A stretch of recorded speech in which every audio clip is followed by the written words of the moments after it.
श्री सद्गुरु महाराज की जय। सत्संग सुधा भाग 3 से गुरु महाराज का प्रवचन। संसार दुखमय है। प्यारे लोगों, मुक्ति का अर्थ है छुटकारा। कोई बंधन में रहता है तब उससे छूटना चाहता है, तो हम लोग बंधन में बंधे हैं।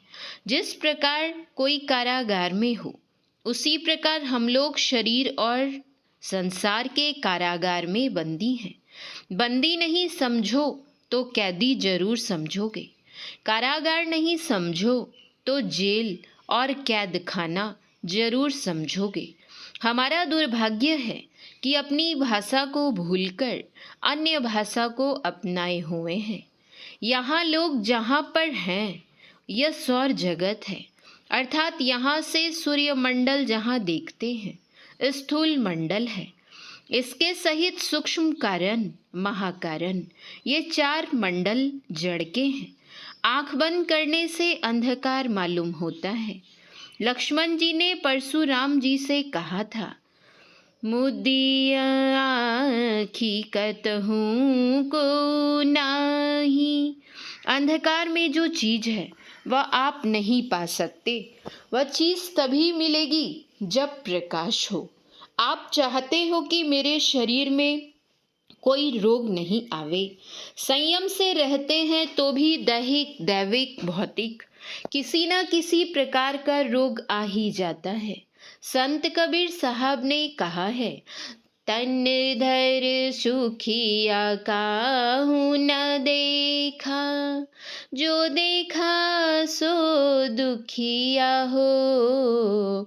उदय अस्त की बात कह तू हो, सबका किया विवेका हो। घाटे बाड़े सब जग दुखिया, क्या गिरही वैरागी हो। सुखदेव आचार्य दुख के डर से, गर्भ से माया त्यागी हो। जोगी दुखिया जंगम दुखिया, तपसी को दुख दूना हो। आशा तृष्णा सबको व्यापे, कोई महल ना सूना हो। साच कहो तो कोई न माने, झूठ कहा नहीं जाई हो। ब्रह्मा विष्णु महेश्वर दुखिया, जिन यह राह चलाई हो। अवधू दुखिया भूपति दुखिया, रंक दुखी बप विपरीति हो। कहे कबीर सकल जग दुखिया, संत सुखी मन जीती हो। भगवान श्री राम संसार में रोने की लीला करते हैं। जब वही रोते हैं तब औरों की बात ही क्या। बालक जन्म लेते ही रोता है। राज राजेश्वर का पुत्र भी रोते ही जन्म लेता है। श्री राम ने प्रकट होकर कौशल्या जी को दर्शन दिया चतुर्भुजी रूप में। माता कौशल्या बोली, यह रूप छोड़िए और साधारण बच्चे का भेष धर कर रोइए। सुनी वचन सुजाना, रोदन ठाना। संसार में आओगे तो रोना ही रोना पड़ेगा। संसार दुखमय है, इसमें जो आवेंगे उनको रोना ही पड़ेगा। हिमालय के शिखर पर जाने से भी दुख नहीं छूटेगा। शारीरिक, दैविक, भौतिक और मानसिक कोई ना कोई कष्ट होगा ही। शरीर और संसार की फांस में हम लोग फंसे हैं। इससे छूटने का नाम है मुक्ति। यदि कहो कि मरने पर शरीर छूट जाएगा, मुक्ति होगी, तो सो नहीं।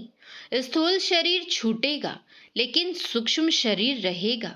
फिर स्थूल शरीर होकर दुख होगा। यदि दान पुण्य कर स्वर्ग जाओ तो फिर भी यहाँ आकर दुख भोगना पड़ेगा। युधिष्ठिर ने कितने दान पुण्य तीर्थ किए, उसके बदले में स्वर्ग आदि भोगे, फिर उनको नरक भी देखना पड़ा थोड़ा सा झूठ बोलने पर। चित्त का स्वभाव है मैं सुखी दुखी भोग करने वाला हूँ। यह स्वभाव चित्त से कोई हटा नहीं सकता, जैसे देह से मैल को कोई हटा नहीं सकता, चाहे उपटन लगाकर स्नान करो। इस प्रकार चित्त में कर्ता भोक्ता सुखी दुखी होते रहना दुख का कारण है। अभी जो आप लोगों ने मुक्ति को उपनिषद का पाठ सुना, उसमें भगवान श्री राम हनुमान जी को उपदेश देते हैं, मैं सुखी हूँ दुखी हूँ, करने वाला हूँ तथा भोगने वाला हूँ। यह चित्त का धर्म है, यही बंधन का कारण है। चित्त के धर्म पर जो काबू कर लेता है वह जीवन मुक्त है।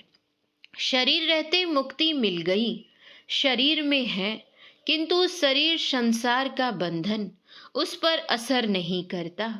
ऐसे पुरुष का जब शरीर छूटता है तो केवल स्थूल नहीं, जड़ के और तीनों शरीर छूट जाते हैं। घर के अंदर जो आकाश है घट आवरण के टूटने से मुक्त हो जाता है, उसी प्रकार जीवन मुक्त के शरीर छूटने से वह घटाकाश की तरह मुक्त हो जाता है, तब वह विदेह मुक्त हो जाता है। राजा जनक जी जीवन मुक्त थे, शरीर में रहते हुए भी विदेह कहलाते थे। जीवन मुक्त पुरुष को अख्तियार है कि वह शरीर और संसार में रहे या नहीं, किंतु नियम पालन के लिए अपने शरीर को रखे रहते हैं। जैसे हनुमान जी को ताकत थी कि मेघनाद की फांस को काट दें, किंतु ब्रह्म फांस की मर्यादा रखने के लिए अपने बंद कर रावण के दरबार में गए, उसी प्रकार जीवन मुक्त परमात्मा के विधान का पालन करते हैं और संसार का उपकार करते हैं। तो यह जीवन मुक्ति शरीर में रहते हुए ही होती है, मरने पर नहीं। गोस्वामी तुलसीदास जी ने रामायण में लिखा है, लहहि चारि फल अछत तनु, साधु समाज प्रयाग। संत कबीर साहब ने भी कहा है, जीवन मुक्त सुमुक्ता हो, जब लग जीवन मुक्ता नहीं, तब लग दुख सुख भुगता हो। देह संग न होवे मुक्ता, मुए मुक्ति कह होई हो। तीर्थवासी होए न मुक्ता, मुक्ति न धरनी सोई हो। जीवत भर्म की फांस न काटी, मुए मुक्ति की आशा हो। जल प्यासा जैसे नर कोई, सपने फिरे पियासा हो। है अतीत बंधन ते छूटे, जहाँ इच्छा तहाँ जाई हो। बिना अतीत सदा बंधन में, कितहु जानी न पाई हो। आवागमन से गए छुटी के, सुमिरी नाम विनाशी हो।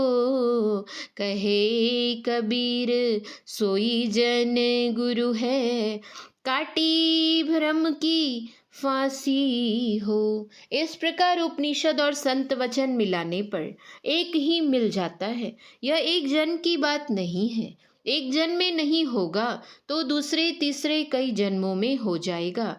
यह रामधन है। दिन दिन बढ़त सबाई, रामधन कबहु न लागे काई। श्रीमद् भगवत गीता के 6 अध्याय में पढ़िए, भगवान श्री कृष्ण से अर्जुन ने कहा, हे महाबाहो, यदि ध्यान योग में श्रद्धा रखें परंतु साधन में ढीला रहें तो ये योगभ्रष्ट पुरुष किस गति को प्राप्त करेंगे। भगवान श्री कृष्ण ने कहा, ऐसे योग भ्रष्ट पुरुष अपने स्वल्पाति स्वल्प ध्यान योगाभ्यास के फल से दुर्गति को प्राप्त न होकर प्रथम स्वर्ग सुख भोगेगा, पुनः इस पृथ्वी पर किसी पवित्र श्रीमान के घर में अथवा किसी ज्ञानवान योगी के घर में जन्म लेगा। पूर्व के अभ्यास संस्कार से प्रेरित होकर ध्यान योगाभ्यास में लग जाएगा, वह मोक्ष की ओर बढ़ेगा और इस प्रकार अनेक जन्मों की कमाई के द्वारा पापों से छूटकर पवित्र होता हुआ परम गति मोक्ष को प्राप्त करेगा। विद्यालय में जो विद्यार्थी पढ़ते हैं, पढ़ते पढ़ते कितने की आधी उम्र खत्म हो जाती है, तब कहीं योग्य समझे जाते हैं और इस जीवन मुक्त अवस्था के लिए कहना कि जल्दी क्यों नहीं होती है। जिस तरह विद्यार्थी धीरे धीरे पढ़ते पढ़ते योग्य होते हैं, उसी प्रकार यह अवस्था प्राप्त करने के लिए श्रवण मनन निधिध्यासन करके अनुभव ज्ञान में जीवन मुक्त की दशा प्राप्त करेंगे। श्री सद्गुरु महाराज की जय। यह प्रवचन पटेगना पूर्णिया में 22/12/1952 ईस्वी को हुआ था। श्री सद्गुरु महाराज की जय। सत्संग सुधा भाग 3 से कुछ सुक्तियाँ। धनोपार्जन पाप करके भी होता है, किंतु परमार्थ पाप करने से नहीं हो सकता, इसलिए पाप मत करो। सत्संग ध्यान करते रहो, संसार और परमार्थ दोनों ठीक ठीक चलेंगे। जैसे दवाई की मात्रा के अनुसार दवाई सेवन करते हैं, इसी तरह संसार में रहने के लिए दवाई के रूप में विषयों का उपभोग कीजिए, उसमें आसक्त नहीं होइए। धन नहीं रहने पर जलते रहो और धन हो तो भूत की तरह नाचते रहो, तृप्ति नहीं आती धन से। श्री सद्गुरु महाराज की जय। श्री सद्गुरु महाराज की जय। श्री सद्गुरु महाराज की जय।